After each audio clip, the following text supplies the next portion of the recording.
Man, I've seen some crazy stuff. But then I saw Dominique Alexander during a 30-minute press conference today, and I realized this is the peak of insanity, the very peak, and hopefully it's all downhill from here.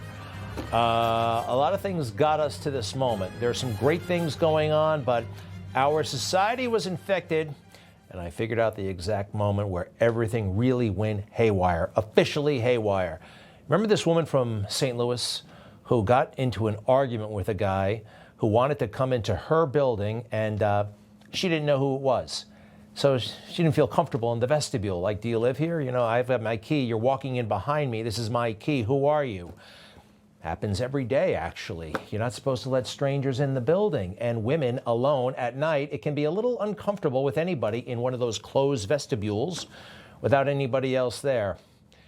She got into an argument with a black person, and I guess that's not allowed. And it was international news. The confrontation caught on video, a white woman blocking a black tenant from entering their apartment building, demanding proof that he lives there. This was the moment that I knew the mainstream media, the dominant, all of those institutions, I kind of once respected, I don't know, but thought that they were on the up and up. It was, what was the date? 2018, in the middle of the Trump administration, okay? The first Trump administration. A lot has happened since. A lot has happened since. And a lot got even crazier and weirder. The Black Lives Matter riots, yeah, they were celebrated as something good and beautiful, or they were just ignored. They just focused on the stuff they wanted to focus on and ignored the violence and the carnage, and corporate America fell in line, just writing huge checks to people they did not know, people they did not understand. They just didn't want any problems. This is Coca-Cola. The next guy is some hedge fund dude. And then it's Tim Cook of Apple. Companies like ours must speak up as allies to the Black Lives Matter movement. It's a critical time for our country. It's a critical time, I think, for business to also be speaking out, speaking up about these issues. I want to address the topic of racism, inequality, and injustice, and to recognize the pain being felt throughout our nation, especially in our black and brown communities after the senseless killing of George Floyd. You know, in a certain way, it was fun to watch the insanity and to know that personally I wasn't insane, and there were a lot of people like me who weren't insane, but it was still troubling that society was going down the tubes, and we went through a lot and have been through a lot, and it kept getting tough, tough, tough. We have Donald Trump back in the White House, and that was beautiful, and it is beautiful, and he's doing his part, but all those years of insanity left a mark, and we need like disinfectant or something, because a lot of chunks of our country are still totally backwards and totally crazy. And I think what really exemplifies all the problems is Austin Metcalf's murder. You know about this? 17-year-old high school student stabbed to death at a track meet, and it was apparently a little bit of a pushing match. And then, well, by all accounts, I don't think he's even denying it anymore. Karmelo Anthony, a fellow student, 17 years old, took out a knife that he brought to the track meet, stabbed him, killed him, Austin Metcalf, and now this person is rich and famous, and what's the total up to at this point? $465,000 plus and climbing. You know, I have no regard one way or the other. I don't know this individual, the defendant, but that people would give money. That's kind of the weird offensive part, right? So there was a press conference today that blew me away. We'll get to that in a moment. But the father of the victim here has been tremendous, and took me a while to come to terms with this. He forgave the stabber. He came out and said it out loud. Maybe we can learn from this and try to turn a tragedy into something positive to make sure it doesn't happen to anyone else's child. I don't want parents to feel like I feel today. So, I've already forgiven the person who stabbed him. God's going to take care of everything. God's taking care of my son. I kissed him. When I kissed him goodbye for the last time, I told him it's not goodbye, it's see you later. Wow. Tough stuff. But he already forgave the man who killed his son. So there was a press conference today by some community leader, self-described, and the family of the alleged killer, although I think we can stop saying alleged because I think he's admitted to it. He's just saying self-defense. They got started by doing this. The man you just saw who offered his forgiveness actually showed up at the press conference. I think it's of interest to him, right? He can do whatever he wants. They kicked him out. They called the cops and they kicked the man out. And you'll see him in a moment. He's wearing a blue shirt with sunglasses. The cops feel awful. They offer their hands, like, you know, they start shaking his hand. I think they're very apologetic. So apparently this was private property, so the organization could decide who was there and who wasn't. And so that's the father, and he had to leave. So let's get this thing underway. The guy running it is quite the character. What we've seen at the beginning of this press conference, the father being at this press conference, these are my words, don't quote anybody, is a disrespect to the dignity of his son. He's friends with the killer.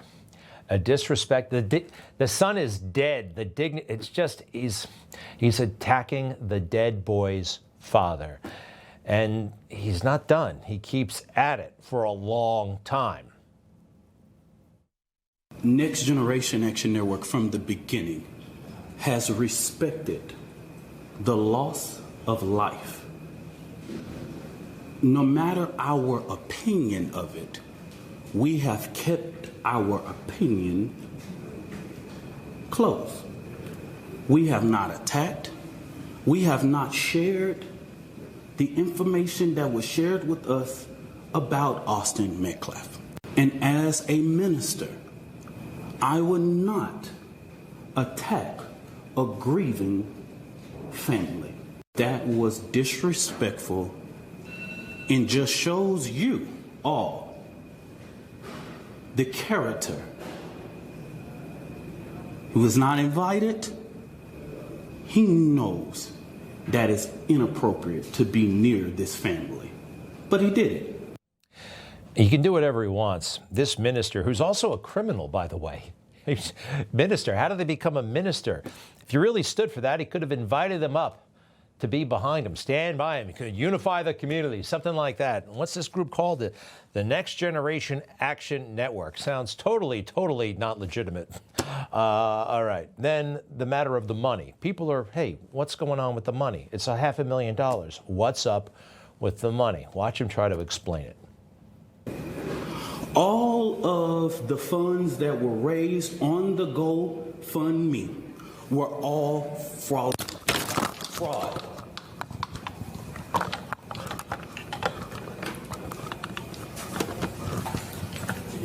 Yeah, I got you.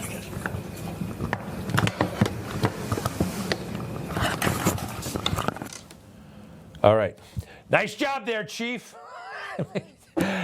Mic drop moment, but not the kind of mic drop moment that's a mic drop moment. They have no really good explanation for this money, and they're trying to act all innocent, and it's pretty gross, all the money that's coming in.